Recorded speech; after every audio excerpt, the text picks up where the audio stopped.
Hi, welcome everybody. We've got another great night of beach monitoring for you tonight.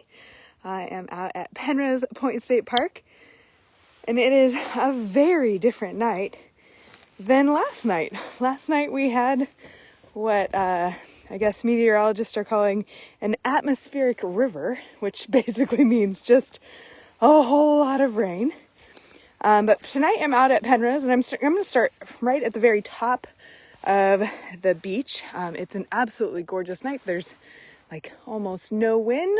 I can see stars, and we can see evidence of the daily tides that are kind of happening here. So let me kind of stoop down and show you what we're looking at here. This is what we call the strand line. And this is all the things that have washed up from the day's high tide. And so if I dig through this, I would expect to find just an awful lot of little beach hoppers and things like that. It's so still and quiet here tonight compared to last night when it was incredibly windy and rainy. And everything actually just smells so clean at the beach. There's no low tide smell like we're used to seeing, or smelling, I guess, like we're used to smelling when we're on the beach, because everything just pretty much got washed out by all that fresh water that fell from the sky. A few other things fell from the sky too. We were seeing a lot of branches on the drive home from Penrose. A few transformers were blowing, and quite a few people lost power out here. But here we are on one of the highest rocks on this beach, and already we can see some mollusks. Mollusks are really well adapted to living life in this intertidal zone, a very harsh area. We've got a couple of limpets here. These have one singular shell with no torsion to it, so no twisting of it. And then the smaller snail shells that we see here, these are periwinkles, most of them checkered periwinkles. You can see the checkers nicely on these little ones here. And then of course barnacles, and the barnacles are really kind of fascinating if you study them at all, because what you'll notice is down low there's plenty of big hardy barnacles, and as we travel up the rock somewhat, the barnacles fade, and then we get to bare rock, which tells us exactly how high the tide comes. And these limpets, you can see the slime trail for this one. The limpets are going to be out and about foraging on algae that grows on those rock surfaces, which is pretty cool. Now, when I do a beach program here in the summertime for the public, I generally try to get out of this area fairly quickly. One, because it's usually pretty mucky and a lot of people slip and fall. There are some large branches in the way, which make this a little bit difficult to navigate.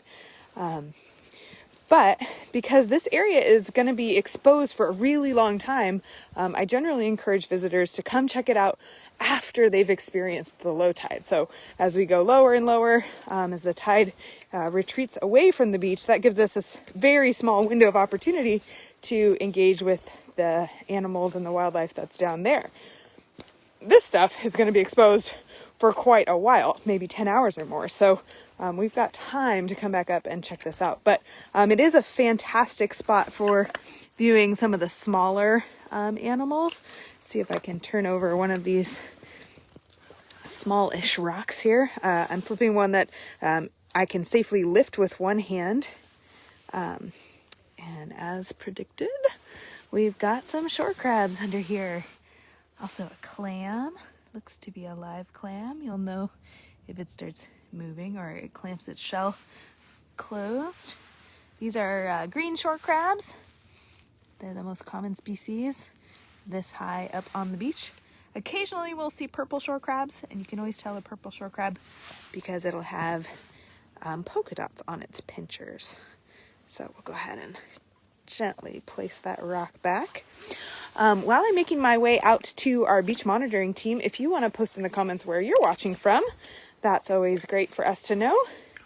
Maybe how many people are watching with you.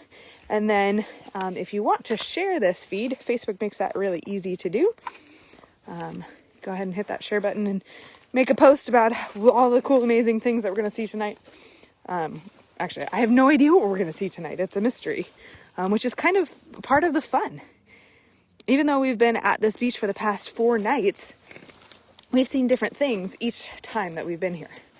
And this is really kind of the first night that it's actually been dry up here in these upper areas. Notice how there's no barnacles on these rocks for the most part. They're pretty clean. They're also very slippery. And then I think Monday night I fell so hard walking out here. But luckily I wasn't on camera then. But I do have a pretty good sized bruise. So use care if you're ever navigating on the beach, especially at night when it's harder to see. Oh, check it out right off the bat. We've just got, I was hoping we would see these tonight. You can post in the comments maybe what you think we're looking at here. Is our creature. We get a lot of questions about this through our Facebook messages, which is a good thing to mention. If you're ever out on the beach and you come across an animal, a plant, an algae, or something that you can't recognize, go ahead and shoot us a message on Facebook, and we'll do our best to try to answer that for you. Love it. We've got a handful of people watching here from out of state, which is always really fun to know that our message of inspiring. All right, you may have said it. Sorry, we lost connection there a little bit. As I walk farther down the beach, I get a little more access to the open sky and better cellular reception. So what we're looking at right here are some squid eggs. These, each finger is laid by one individual female, and there can be over 100 little eggs inside there. And they'll lay them on a clump of algae, typically, or maybe a rock or something that's not really going to move around too much. They typically like something that's anchored. This piece of algae has washed up a little bit. And they'll do that so that all of these eggs will hatch at the same time. They're all developing in the same conditions, the same temperature, and that's really what determines how long it will take for them to hatch. So these little squid are very well protected when they're in their eggs. There's not really much that eats them. In fact, I've never seen a predator munching on them at all. But once they hatch, they are delicious. And even humans eat them. So sometimes those squid are called market squid because they are marketed. They're the ones that you'll find at the fish market. So I'm catching up with our beach monitoring team, the group that's doing a bit of research out here tonight. Give me a second to put my mask on to get a little closer, but it's kind of hard to see, but in the distance there you can see that big white rod. They are reading off heights and looking at how the tide has shaped the beach over the past couple of seasons. So we do this program in summertime and in wintertime. And what we're looking at is changes in the kind of the slope, the elevation of the beach. We're also looking at biodiversity of what species are found here. And that's all information that scientists can use, and we can kind of contribute to the greater scientific community for somebody who maybe wants to look back and study and go, wow, I wonder if there were, acorn barnacles at Penrose in 2018. And we can look back and say, yes, there were. Hey, team. Hi. How's it going? Hold on. Keep that position, though. So much nicer tonight. The atmospheric river has lifted. Oh, thank goodness. We just about drowned the past couple nights, and I was only out here filming for a couple hours. You, team, were just out here for a while. The wind especially, I think, makes it even harder. You're like not yelling at each other tonight. Yeah, it's so calm and peaceful out here. You can almost like whisper. Which is crazy. Any cool finds so far? I think the consistency is interesting. Oh, let's see what you're talking about. Top of the line, pretty much this whole swath of beach. We've seen the little beach hoppers, barnacles, crabs. Isopods are a little spotty. A little blip of fish.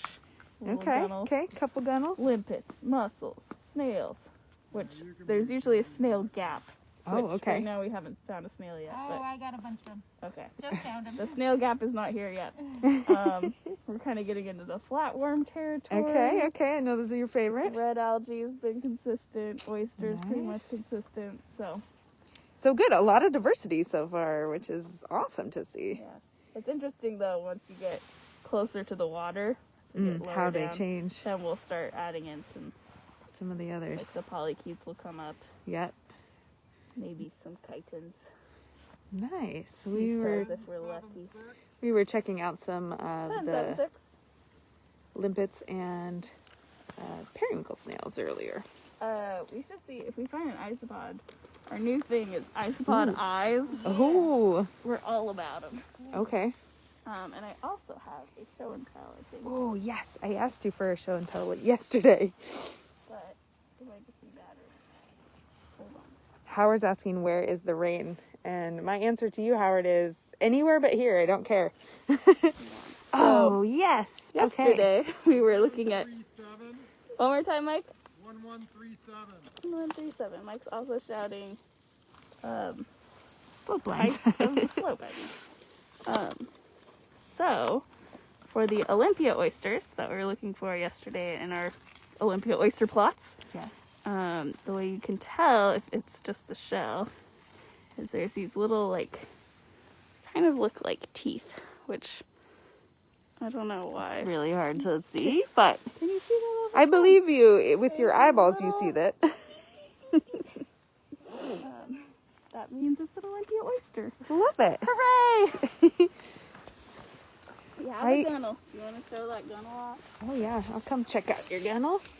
Here to get oysters. Here, let's see. Here, we can just leave him down there. It's going to be hard to lift. Good finds. Love to see these little fish. They are one of the few fish that can survive being exposed to air for long periods of time. As long as their skin is moist, they can they can respire through their skin, which is a really handy feature when typically most fish have gills. And this is a young gunnel. They get, 9 to 12 inches long on a really nice big mature one. And the bigger ones are generally in deeper water because they can hold down the better territory. The young ones kind of take whatever they can get underneath these small rocks. 1185. Kenzie, what meter are you Nice to see. And these are not true eels. We don't have true eels here in the Pacific Northwest. It's just too cold in our water here. Have a better. Oh, she's got a better toothy thingy to show us. at? Checking, that was supposed to be 5'4", right? I just wrote it in 51. The 1185. Yeah. So we missed one somewhere. Dun, dun, dun. It's because I was distracting her.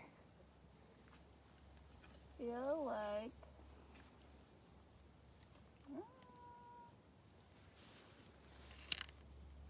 It all makes sense. Unless we missed the very first one. Making sense of data is often the hardest part. You write it all down and try to figure out what you're working with. And we're just about to begin the data analysis for this beach monitoring program that we've been doing for many, many years. So we've got stacks and stacks of data sheets. Sorry, Kenzie. So here's the little, what I would There's call like a little teethy comb. teethy comb. Yeah, the little It shows ridge. up better with your eyeballs than it does It really on the camera. does. I thought, how about that one? Yeah, I can kind of see that little Yeah. ridgy. Interesting. By the hinge. Yeah. And this Very cool. one goes together. This was a very sad one where you're like, Aw, yay! yay! Aw. That is a bummer. Crazy. All right, well, I'm gonna go walk towards the water's edge and see what we can find down here.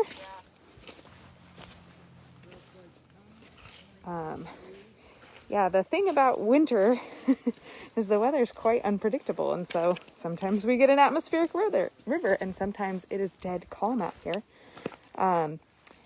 It might even be calm enough that we can hear some sea lion activity. They have been quite active around home area, which is just kind of around the corner from here. And immediately the first thing I see when we get down to this water's edge is shrimp, which are nocturnal. No surprise that they would be out at night. They've got really good vision with little eyeballs on stalks so that they can see in all kind of directions. And then their eyes are reflective. And there are just so many out here.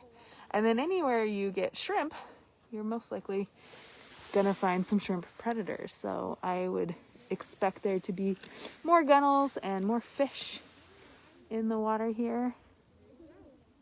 Most of the little things you see quickly moving are shrimp. And these look to be Sitka shrimp, which is a cool little species. In the summer months, they'll eat a lot of the green ulva algae, and it'll actually turn their bodies green, which is wild. And they are out here in just so many little pockets.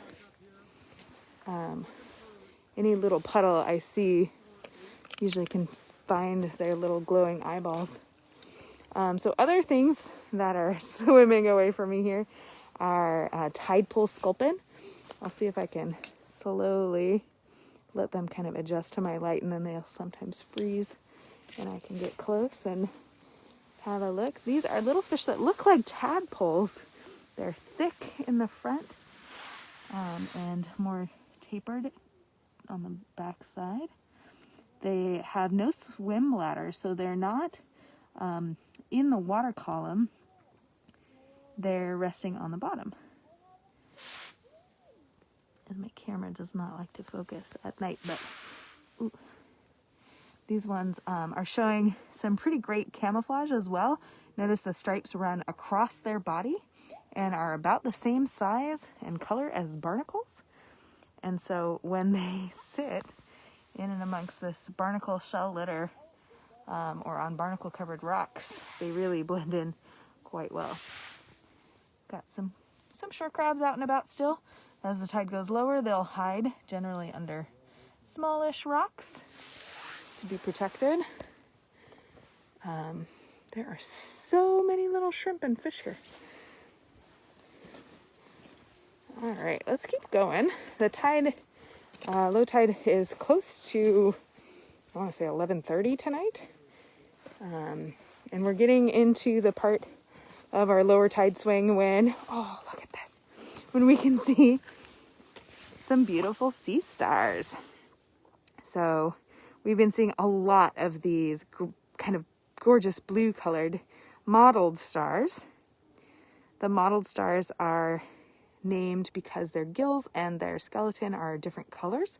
So this one has kind of orangish gills on a bluish skeleton. And one thing that we were noticing is on a lot of these sea stars, of course now this one doesn't seem to have one, they have a commensal worm that lives with them that is pretty prominent. In the winter months, they seem to be bigger almost. So I'm going to gently flip this animal over. I'm going to get my fingers wet so that I'm not drying him out at all. Okay, so yes, here is what I was expecting to see. Right there, that little pink blob is a scale worm, which is a species of polychaete worm that's got a segmented body and little kind of bristles. And they live underneath the sea star like their entire life, which is marvelous. They are originally thought to be a commensal species, but in other animals that host scale worms, it's been shown that they can help deter predators. So sometimes scale worms will live with like a limpet or a sea cucumber, and when a sea star comes to approach them, the worm actually can attack the sea star. This one living on a sea star though is commensal to it, and so it may play some role. But what's really fascinating to me is that the sea star has the ability to dislodge that worm. They can get rid of it. They have these fantastic little hidden pinchers called pedicelaria up inside their gills on their top surface. And when something lands on them, they can attack it and stop it from settling on them. So notice all the rocks and things around here are covered in barnacles, but the sea star is never covered in barnacles. It's because they can defend themselves a little bit and cast off any intruders. So it is a beautifully clear night here tonight, which is great for me because I can like look off in the distance and see things. The past couple of nights, we've actually seen some raccoons foraging down during the low tide. They like to be closer to the forest area, probably where they are living. So I don't expect we'll see any tonight as I'm going to walk down the peninsula. There is this beautiful kind of sand spit that sticks out during low tide, and we can walk out, gosh, nearly a quarter of a mile out into the bay and see some cool creatures, hopefully. Okay, so when you spend as much time on the beach as I have, you learn to kind of read the sand a little bit. And I'm wondering, why is this sand disturbed? So I'm going to just poke around. Quite often I get rewarded and find things like moon snails. This isn't immediately telling me that it's a moon snail underneath here, but the sand, the shell debris is just kind of disturbed here on the surface. So I'll just give a little poke around and see what I can see. Sometimes it's as simple as somebody walked here and disturbed the sand. And there's a rock right under there, so I don't think moon snail. But we will keep our eyes peeled and see if we can see some more. Lots of little shrimp hanging out. I generally like to look at the rocks when I'm doing a beach walk, because anytime you have a substrate, something a little permanent, a place for attachment or animals to graze or some shelter, you're going to find more than just on a flat open section of beach. So here we've got another, I think this is a plate limpet.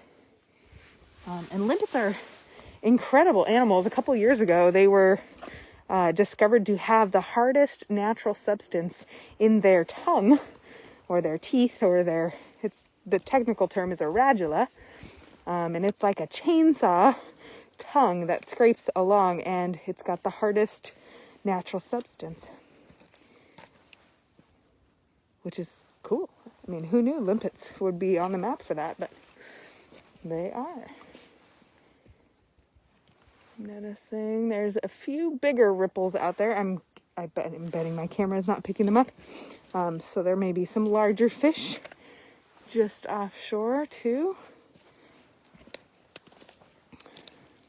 So this sandy section of beach is a good place to look for moon snails, because this is where there are quite a few Pitic Clams hanging out. So I just look at the sand and try to see if I can figure out what kind of activities happening underneath the surface. Moon snails. Ooh!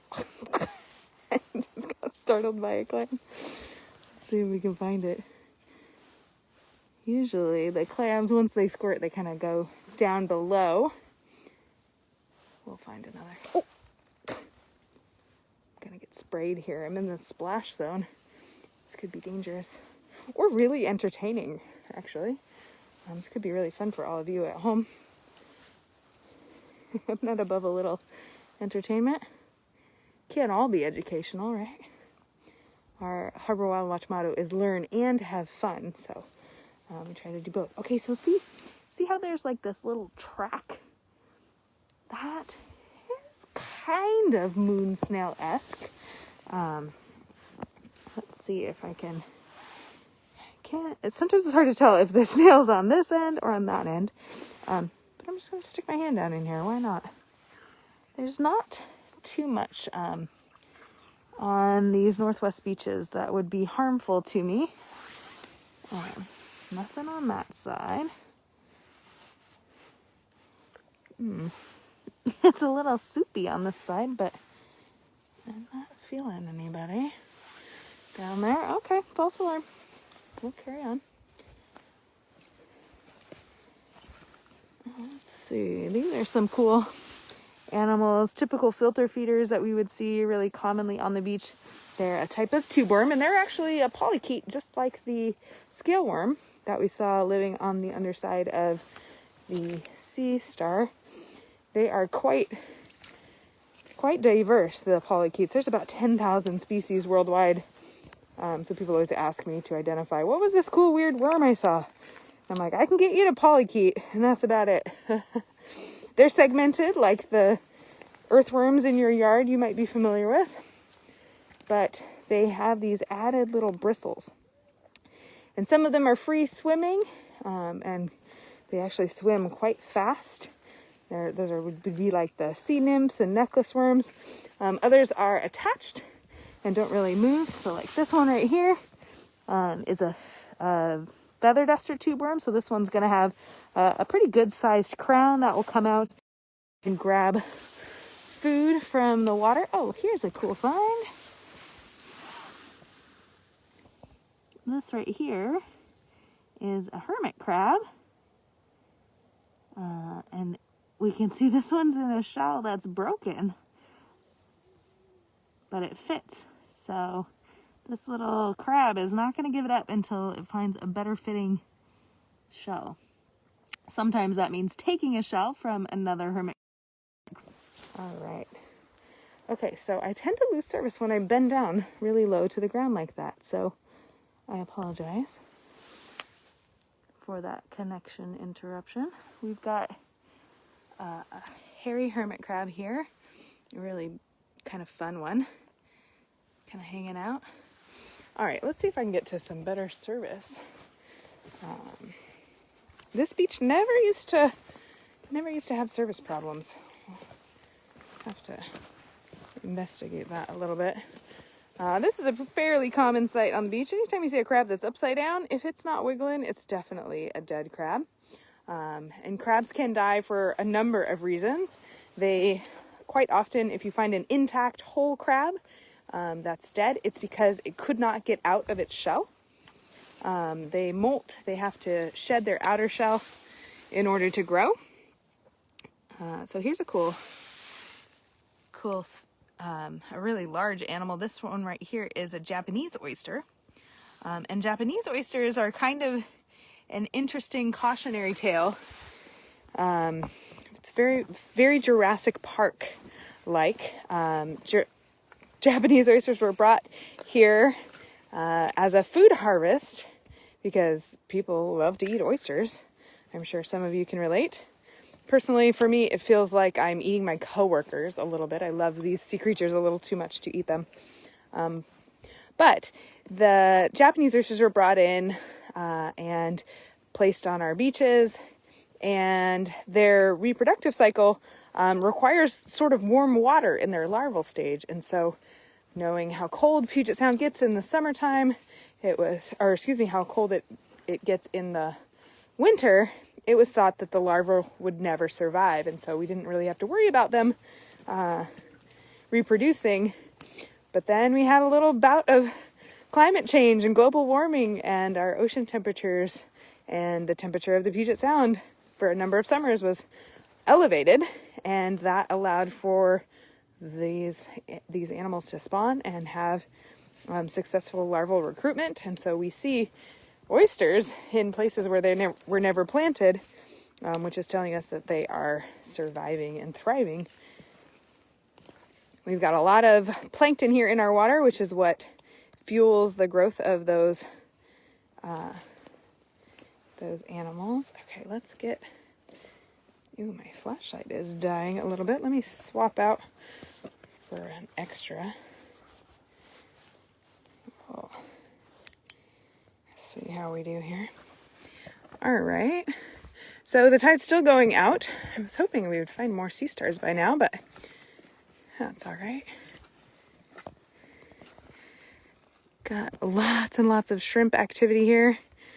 They are just puddled around. Anywhere where there is standing water is just filled with those little Sitka shrimp. Here's a beautiful section of shell from a jingle shell. So the live shell is up there attached to the rock. They have two shells, one on the outside and one on the inside, very much like a clam or an oyster. And the inner shell has this little kind of keyhole almost shape to it. Ooh, here's a crab. I wonder, are you alive or are you dead? Ooh, you are very dead. Very stinky crab. Ooh, there's not much that smells worse than a dead rotten crab. Normally I can smell him before I get to him. Ooh. I will say, I don't miss that about school field trips. Inevitably, every class trip we take to the beach, somebody brings me a dead crab. And they're all excited because they found it and it's big and it's awesome. But oh man, does it stink to high heavens. I always say it's a good thing we don't have smell-o-vision. But then sometimes you miss out on weird things like the smell of a hooded nudibranch, which smells like juicy fruit bubble gum, kind of weird smell, or the leather sea stars, which smell a bit like garlic. So, we make do, I suppose. At least we have the technology to be able to bring you to the beach in the dead of night, in the middle of winter. And yet you get to stay warm and cozy on your couch. If you're just now tuning in, if you want to post in the comments where you're watching from, that's always fun for us to know. We do these broadcasts whenever we're out doing a nice low tide program. And right now in the winter, that means we're out at night. This is our last night of beach monitoring for the year. We've collected all the data. We visited all 13 of our sites. But we do have a few more nice negative tides coming up in February, and we'll be hopefully getting some good weather. We'll try to go live and show you some different beaches. It is eerily quiet out here. I was hearing... No, I don't hear them now. I was hearing some of the sea lions that are just around the corner and home. There is a kind of a pocket of them, and they are boisterous and loud at all hours of the day and night. And the sound really carries on a still, quiet evening, so I can hear sea lion barking. Let's see. What I love about this beach during the summer months is the water warms up pretty well, and you can come out in sandals and wade pretty far out and see some great things. In the winter, I can only go as high as my boots, unfortunately.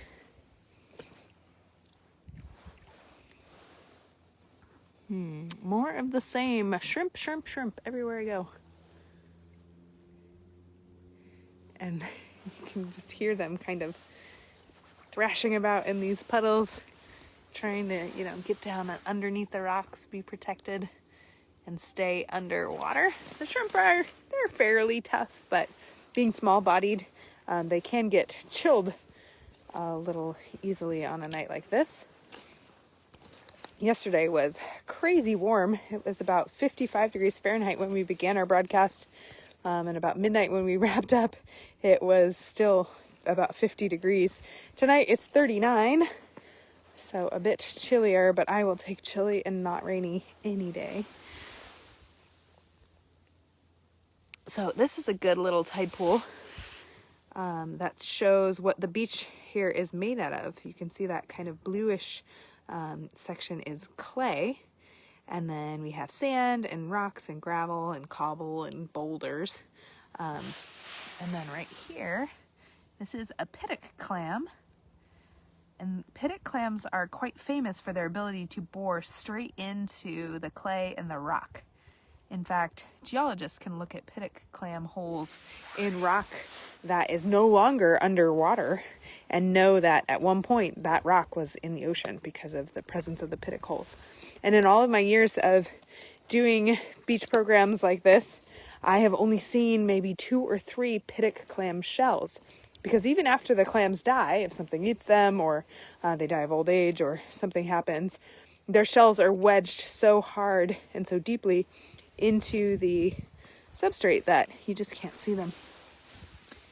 So here's another little Pitic Clam. Pitic Clams have kind of this little frill on one of their siphons there. So you can kind of always tell, and they're generally kind of orangey brownish and white like this.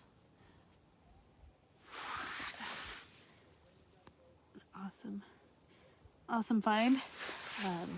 This beach has a lot of Pitic clams. It's like the Pitic clam capital of the world, if there is such a place. And it is fantastic when you're out here in the summer months, because if you see a Pitic clam, you can gently touch it with your finger and it'll squirt.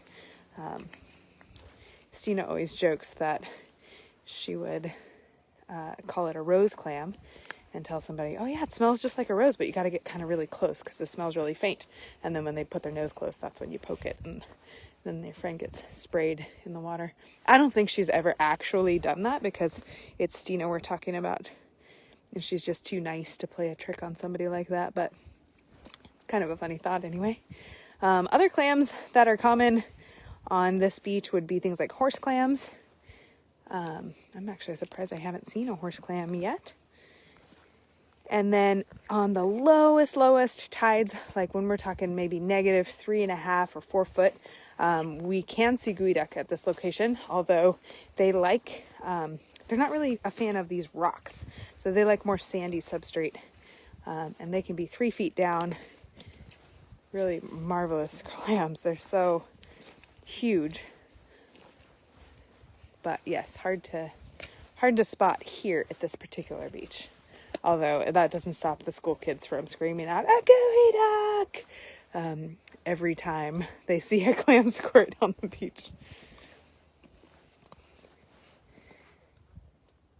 I'm hearing lots of splashing activity. I just don't think my camera's gonna pick it up. So here's a couple more pitics down in the clay. Oh, listen. Okay, I hear the sea lions.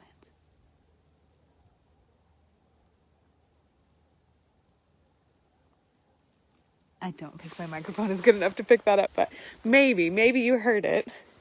Off in the distance, a little kind of sound. Should have just impersonated it. You would never know. I could fool you all.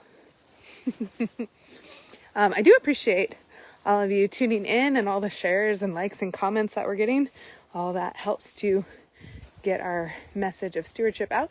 So this is kind of interesting.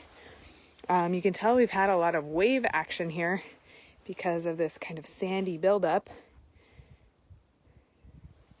which is great.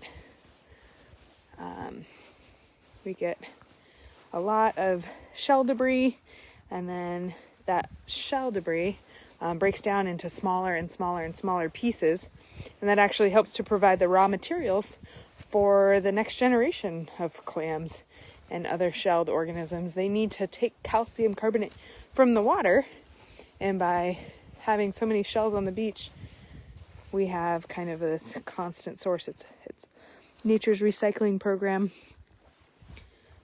which is really quite nice. Okay, I see more disturbances in the sand here, but I'm gonna guess that that's just a human. That doesn't quite look like very moon snail-esque. Although, hearing so many clams and being in this area, it's totally plausible that there would be a moon snail here. If you guys have any questions you want to post in the comments, I can do my best to answer that for you. Can't guarantee anything. I don't know everything. But I do have a good working knowledge of the beach and a passion for these animals, and I just love answering questions. I mentioned earlier in the broadcast, but I'll say it again. If you ever come across a sea creature and you just have no idea what it is, like nowhere to begin with what kind of animal it might be, you can always shoot us a Facebook message or email that to us. A photograph is better than a description, although from a description sometimes we can get there. A picture's worth 1,000 words. Oh, look it! We didn't even have to dig to find this animal here. I was hoping we would come across the marvelous magical moon snail here. Evidence of moon snails' behavior and actions on the beach are everywhere. Anytime you see a clamshell that has a perfectly drilled hole in it, that is the mark of a moon snail. They also leave their egg cases on the beach in the spring and summer, which look like rubbery, sandy toilet plungers, which is, if you've ever seen one, you know that's a very accurate description. But those are their egg cases, and they hold about 500,000 eggs in each one. And here we have one just sort of crawling along. Super nice to see. I can uncover the whorl here and show you a little bit of their foot, although they can feel. So you can see it kind of wiggling in response to my touch there a little bit. Cool to see. Love these guys. Yeah, just super awesome animals. They're an important species. A lot of people think of moon snails as kind of a nuisance because they're, of course, eating clams that we like to eat. But what they do as they're eating clams is, one, they're providing those shells that are going to be the raw materials for new clams to use as the shells break up and dissolve in the salt water. They add the calcium carbonate, and that's the raw material that the clams need to grow. They also create new habitat for larval clams to settle. Clams can't just live right on top of each other. They need a space. Here's a nice big one. Speaking of, so that's about as big as Pitic clams get. I'm right in the line of fire, but cool that we can kind of look down and see this filter feeder. The clams are going to be pulling water into their bodies and then filtering out any plankton, and then they can squirt it out. Have we had any octopus sightings? We have not had any octopus sightings at this location, at least not that I've seen the past couple of nights. We do see octopus quite randomly, so it's not the kind of thing that I can generally predict, although I have noticed a pattern of finding octopus on like the first really negative tide of the series. So we'll have a negative half a foot tide, and then we'll have a negative 2 foot tide, and then we'll have a negative 3 foot tide the next night. That negative 2 foot tide is usually the one that catches the octopus unaware, and we can sometimes catch them after you've had a couple of low tide. It's like they wise up and they're like, oh yeah, I gotta remember, don't get stranded. So of those 500,000 eggs that the moon snail lays, they might only have 1 or 2 that survive. It's very poor odds. And that's because they are a larval species.